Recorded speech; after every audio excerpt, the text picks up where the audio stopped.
Alex Saitta.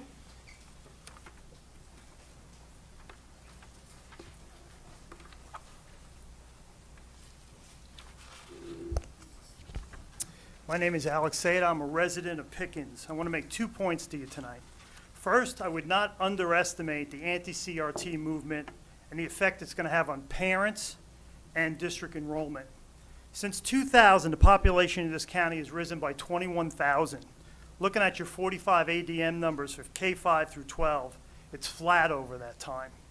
The school district is steadily bleeding students to homeschooling and charter schools. YLA now has 288 students, Lakes and Bridges 205. There's two big decisions that were made by the school board over the years that really soured parents on traditional public schools in the school system. And that cost you students and it cost you funding.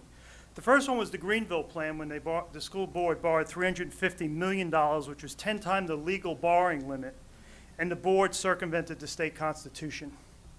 The second one was the closing of A.R. Lewis and Holly Springs schools after the board borrowed and spent millions to renovate those highly successful schools. I think if you ignore the CRT pushback, this is going to be your third big mistake. The second point is you need to take it off autopilot and not defer to the district administration on this one. You need to step forward and not allow this indoctrination to occur and creep into our schools. If you don't stop this, more parents are going to vote with their feet and they're going to leave the system.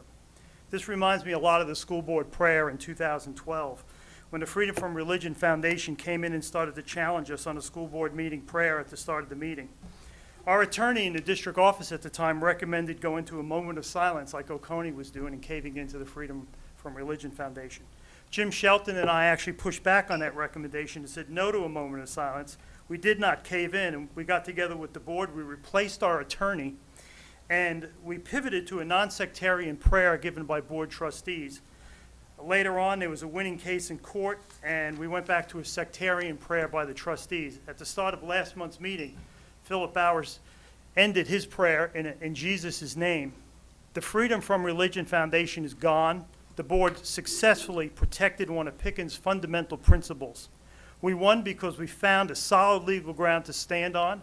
We stood there, and we did not follow the district administration. The district administration is not going to fight on these social issues. They never have.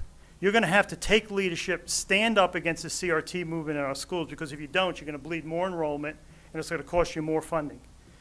Amy Williams was correct when she said, if a book doesn't reach your educational standard, you should remove it. It's not censorship when you do that. It's perfectly illegal to remove a book. You just have to stand on your educational standard, and they're not going to be able to touch you legally. Thank you.